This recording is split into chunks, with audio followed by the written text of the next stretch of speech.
Hi hello friends, இன்றைக்கி நம்ம என்ன செய்ய போகிறோம்னா கொல்கத்தா ஸ்டைலில் மீன் கிரேவி செய்ய போகிறோம். பொரித்து அதுக்கப்புறம் நம்ம கிரேவி செய்வோம். வாங்க, இதுக்கு தேவைக்கேற்ப ஒரு கடாயில் எண்ணெய் ஊற்றிக்கோங்க. சாதாரணமாக நம்ம குழம்புக்கு ஊற்றுற எண்ணெய் தாங்க. அதோட 1 ஸ்பூன் 2 ஸ்பூன் ஜாஸ்தியாக போட்டிங்கன்னா போதும். அதிலே மீன் பொரித்து எடுத்து குழம்பு செஞ்சிடலாம். இது நல்லா ஹீட் ஆகணும். அது வரைக்கும் நம்ம மீன் வாங்கினதுமே கழுவி மஞ்சத்தூள் உப்பு மட்டும் போட்டு பெரட்டி வச்சுருக்கோம். இவ்வளோ தாங்க, இது வேறு எதுவும் போட வேணாம். இது ஒரு ஃபஸ்ட்டு வாங்கினதுமே இது நம்ம பண்ணி வச்சிட்டோம். இப்போ பார்த்திங்கன்னா கடாயில் நல்லா எண்ணெய் சூடாயிருச்சு. இந்த எண்ணெய் சூடானதும் நம்ம வச்சுருக்க மீனை ஃபுல்லாக வச்சு பொரித்து எடுத்துக்கலாம். ஒரு 3 மீன் தான் வருது அந்த எண்ணெயில்.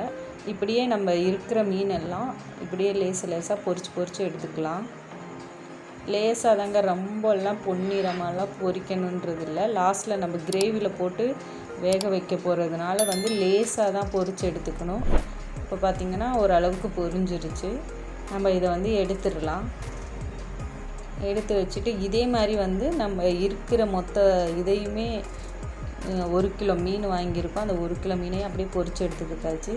தாளிப்புக்கு கொஞ்சோண்டு சோம்பு, பட்டை, 2 ஏலக்காய், 2 கிராம்பு, 1 பிரியாணி இலை. இதில் வெந்தயம் எல்லாம் சேர்க்க போவதில்லை. அதுக்கப்புறம் ஒரு ஸ்லைஸாக கட் பண்ண பெரிய வெங்காயம், கருவேப்பிலை, இதையும் நம்ம போட்டுக்கலாம். அதே எண்ணெயில் பொரித்து எடுத்துகிட்டு மீன் எண்ணெய் இருக்கும், அதே எண்ணெயில் இதெல்லாம் நம்ம தாளிச்சிக்கலாம்.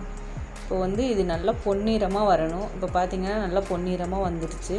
இதில் எண்ணெய் போட்டு அரைச்சிருக்கேன்னா 3 தக்காளி, 1 பெரிய வெங்காயம், 3 பச்சை மிளகாய், கொஞ்சோண்டு இஞ்சி பூண்டு, ஒரு 4 பல் பூண்டு, ஒரு பாதி துண்டு இஞ்சி, இவ்வளோதாங்க.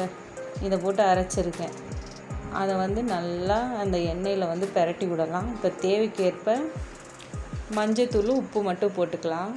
மஞ்சத்தூள் 1/2 ஸ்பூனு, உப்பு, இது ரெண்டுமே மீன்லேயும் இருக்குது. அது இருந்தாலுமே இதுலேயும் நான் சேர்த்துக்குவேன். எல்லாமே அப்படி தான் செய்வாங்க. அதே மாதிரி நானும் சேர்த்துக்கிட்டேன். மஞ்சத்தூள், உப்பு தேவைக்கேற்ப சேர்த்துட்டு நம்ம மல்லித்தூள் 3 ஸ்பூனு, மீன் குழம்பு ஒரு 1/2 பாக்கெட் போட்டுட்டேன். அப்புறம் 1 ஸ்பூன் மிளகாய்த்தூள். அந்த மிளகாய்த்தூள் காஷ்மீரி மிளகாய்த்தூள்.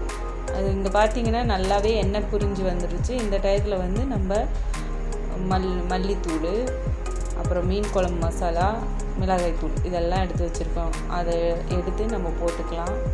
இது நல்லா பச்சை வாசனை போகிற வரைக்கும் ஒரு 2 நிமிஷம் நல்லா பெரட்டி விடணும் அந்த எண்ணெயிலேயே. அதுக்கப்புறம் பார்த்திங்கன்னா நல்லா எண்ணெய் பிரிஞ்சு வந்துருச்சு. அதுக்கப்புறம் ஒட்டாமல் வர ஆரம்பிச்சிருச்சு. இந்த ஸ்டேஜில் நம்மளுக்கு மீன் கிரேவிக்கு தேவைக்கேற்ப தண்ணி ஊற்றிக்கலாம். நான் 1 செம்பு தண்ணி ஊற்றிருக்கேன்.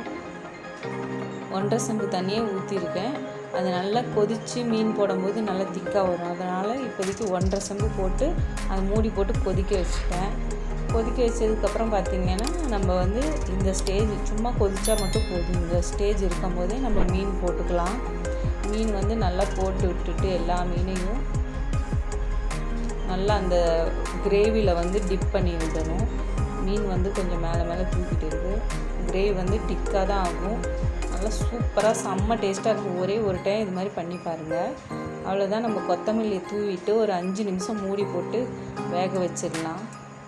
வேக வச்சுட்டு ஆஃப் பண்ணிட்டோன்னா அவ்வளோதாங்க, நம்ம மீன் கிரேவி செம்மையாக ரெடி ஆயிடும். இங்கே பார்த்தீங்கனாலே உங்களுக்கே தெரியும் எந்தளவுக்கு எண்ணெய் பிரிஞ்சு நல்லா திக்காக செம்ம டேஸ்ட்டாக வந்துச்சு. இதே மாதிரி நீங்களும் ட்ரை பண்ணுங்கள், கன்ஃபார்ம் நல்லாயிருக்கும். தேங்க்யூ, தேங்க்ஸ் ஃபார் வாட்சிங்.